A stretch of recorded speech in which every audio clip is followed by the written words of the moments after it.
Janasena party అధినేత పవన్ కళ్యాణ్ గారి పిలుపు మేరకు రాష్ట్రంలో ఉన్న అందరూ కలిసి జనసేన టీడీపీ ప్రభుత్వాన్ని స్థాపించుకోవాలని తెలియజేస్తున్న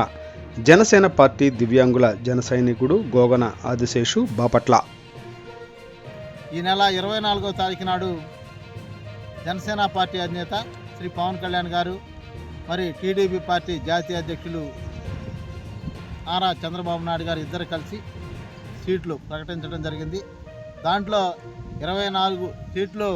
జనసేనకి ఇస్తున్నారని మరి అందరూ కూడా మరి జనసేన పార్టీ శ్రేణులు, జనసేన పార్టీ జన సైనికులు, వీర మహిళలు అందరూ కూడా ఆవేశపడుతూ ఉన్నారు. అదేవిధంగా మన ఒక అధ్యక్షుడు గారు పవన్ కళ్యాణ్ గారు ఏ నిర్ణయం తీసుకున్నా కూడా రాష్ట్ర భవిష్యత్తు కోసం, రాష్ట్రంలో ఉన్న యువత భవిష్యత్తు కోసం, రాష్ట్ర అభివృద్ధి చెందడం కొరకు, అదేవిధంగా మన ఒక జనసేన పార్టీ ఒక ఉన్నత స్థానానికి రావడం కొరకు ఆయన ఒక మంచి నిర్ణయం తీసుకొని ఉన్నాడు. ఆ నిర్ణయాన్ని మనందరం కూడా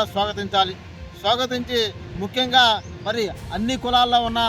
జన సైనికులు కానీ, వీర మహిళలు కానీ, జన సైనికులు కానీ, జనసేన పార్టీ నాయకులు అందరూ కూడా ఐకమత్యంగా ఉండి ఈ యొక్క ఆవేశంలో ఒకసారి ఆలోచన చేసుకొని మరి మన ఒక నాయకుడు తీసుకున్న ఆలోచన విధానాన్ని ఒక మంచి విధానాన్ని మనం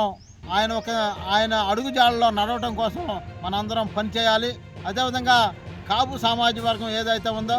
అందరూ కూడా ఈ రాష్ట్రంలో ఉన్న కాపు సామాజిక వర్గం అందరూ కూడా పవన్ కళ్యాణ్ గారిని తప్పుగా ఆలోచించుకోకుండా మరి మన భవిష్యత్తు కోసం, మన ఒక రాష్ట్ర భవిష్యత్తు కోసం మరి పవన్ కళ్యాణ్ గారు తీసుకున్న ఒక నిర్ణయాన్ని మనందరం కూడా స్వాగతించాలని చెప్పి కూడా